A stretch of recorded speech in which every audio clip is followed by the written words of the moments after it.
嗨，大家好，我是木頭人。這一部影片其實我很久以前就想拍了。我使用 3D 印表機其實已經有大概2年多的時間了。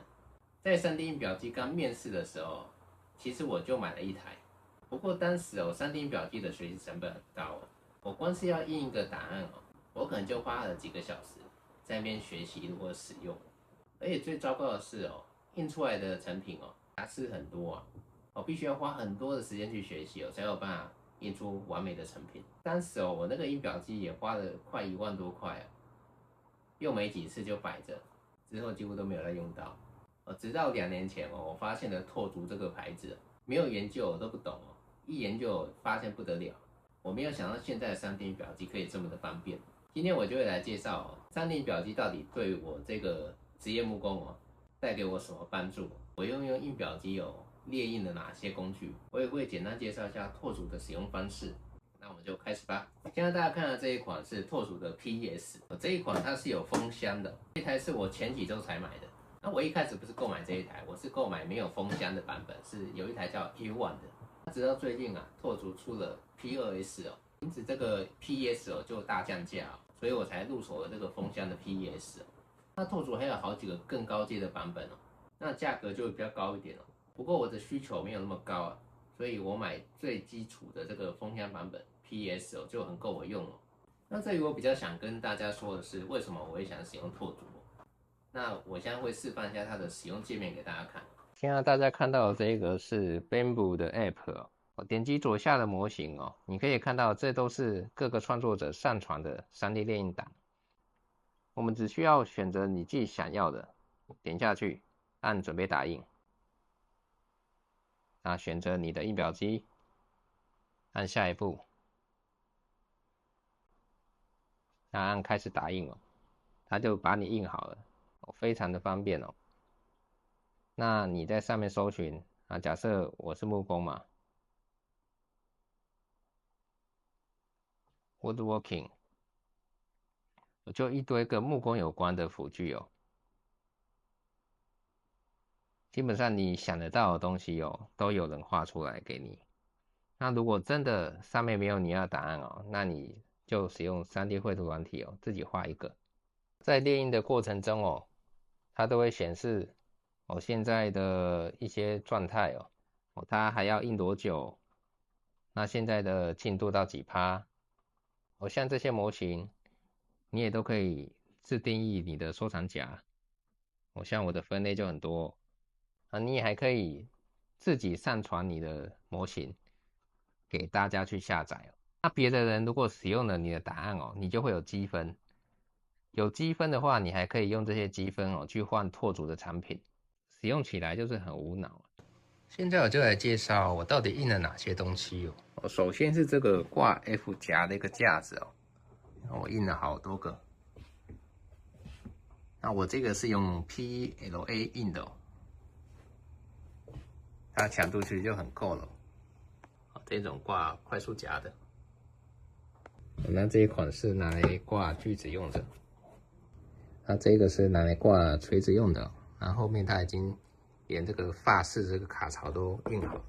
這也是法式的一個膠水灌架。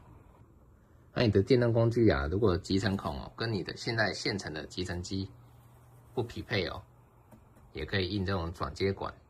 瞬間交架。那大家看到這個是透明色的 PLA它印起來的效果其實很漂亮這個之前我的影片有出現過，它是一個放圓形砂紙的一個砂紙架，掛電池的架子。這個我特別喜歡這個是厚度尺，還有各種厚度在有時候細節厚度的調整使用這個厚薄規就非常方便。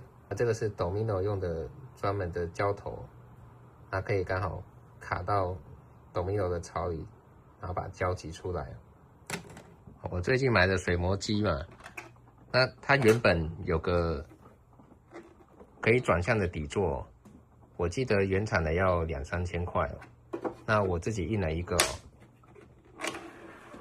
我成本不用200塊那效果也一樣好。那這樣我是不是就省了2-3千塊？這個是洞洞板的檔塊嘛，這也是 3D 印表機印出來的。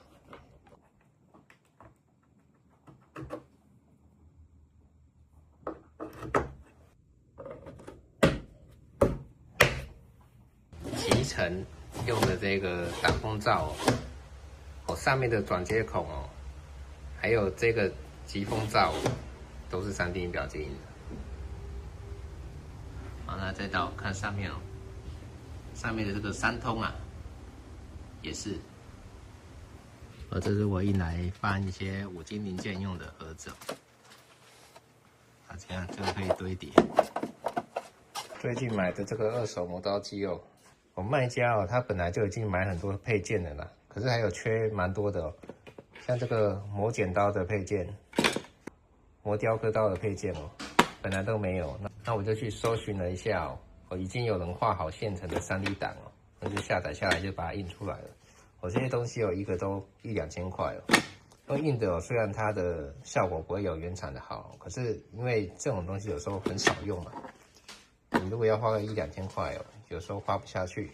那這個是修邊機倒角的一個輔具哦，把它靠在木頭的邊緣哦，就可以用修邊機倒角了。還有各種不同的圓，還有40度角。我放修邊刀的一個底座，這個也是印出來的哦，可以放12 mm 的刀、6 mm 的刀。這個我特別喜歡，蜂巢型的，它可以放這種6角頭的鑽頭。那這個使用的雙色列印哦，它連那個尺寸都給你印出來了。像 F 夾有時候用久了保護蓋不見哦，我就用 3D 列印機印出來。這裡有各種掛5金的配件。切斷機啊，後面這一段是空的嘛，那你看也有人畫出這種檔案哦，直接在後面卡一塊擋板，這樣切小料的時候就安全很多。這個是可以裝修邊機來做龜甲紋雕刻的一個輔具哦。這個 3D 圖就是我自己畫的哦，這個東西也是我的產品之一嘛，我有在販賣。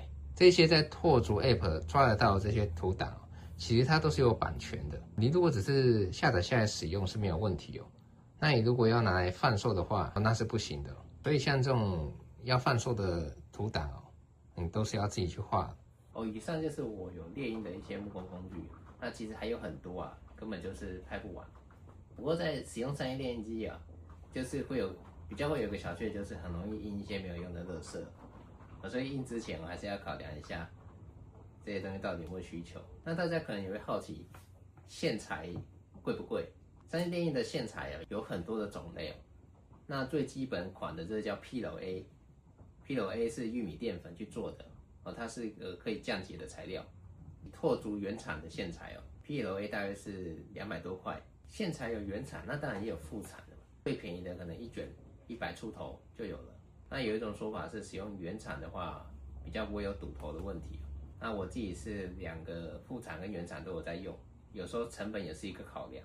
除了 PLA 最常用的另一個叫 PETG， 這是我現在最常用的一個線材。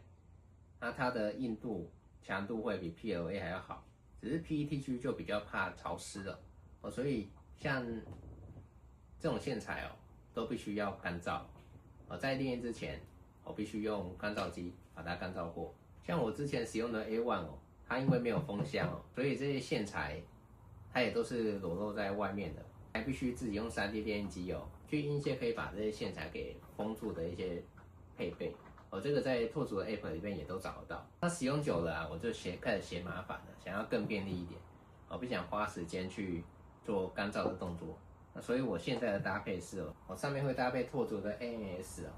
ANS 就是他們的送料系統，可以放4卷不同的顏色，它最多可以擴充到4種，等於就一次可以印16種顏色。這個蓋子就是另外一天購的，它並不是 ANS 原廠的一個蓋子哦。這一個是3濾出的，那它上面就有乾燥的功能了，你就可以邊列印邊乾燥。我基本上在使用3D 列印機的時候，我們比較要克服的問題就是線材乾燥的問題。線材如果沒有乾燥完全哦，列印出來就會出現像這樣的絲線。那它雖然不影響結構，只是完成之後你還要把這個線給刮掉。那在表面哦也會有一些小瑕疵出現，所以一個線材乾不乾燥就會影響到我們印出來的成品。那除了線材要乾燥的這個問題哦，其他的部分我都覺得非常的滿意哦。那現在我改成了這樣的配置，我就不用煩惱說我還要把這個線材拿出來放到乾燥機乾燥，然後再放回去，我就少了這個步驟哦。所以這是我現在最喜歡的一個配置哦。一開始如果想嘗試的朋友，可以購買 A1 Mini， 那它是沒有封箱的，那機台比較小，價格也很便宜哦，現在不到1萬塊就可以買。那預算夠的，我是建議就直接購買封箱的這種機種，因為其實價格不會差很多。像這個 PES 哦，現在降價到不到2萬塊，你看我印了這麼多東西，基本上這個錢馬上就賺回來了。你之後用不到了，你再賣掉，它價格也是不會太差。因為拓刍這個牌子是很熱門的一個牌子哦，我很推薦大家使用。我也幫大家跟代理商爭取了一個福利哦，只要使用木頭人的專屬連結哦，購買3D 列印基地的產品哦，就免費送你一卷原廠的 PLA 線材。專屬連結我就放在影片的底下資訊欄。影片的最後我也會放上折扣碼的使用方式。希望這部片對大家能有點幫助，讓大家了解3D 列印機哦，現在到底能為你做些什麼事情，那可以怎麼幫助我們這些木工人。那我們就下一部影片見嘍，拜。那這裡也教學一下如何領取贈品哦。那你點擊專屬連結之後，進入3D 列印基地的網站，那選擇自己想要的印表機。假設你選擇 PES， 那加入購物車，查看購物車。這時候你就會看到這裡有一個贈品的選項，我們可以在這裡選擇你要的卷軸顏色。選擇完贈品的顏色之後，那轉下來看一下折價券，我確定有出現 Woodrain 的折扣碼，那就可以去結賬了。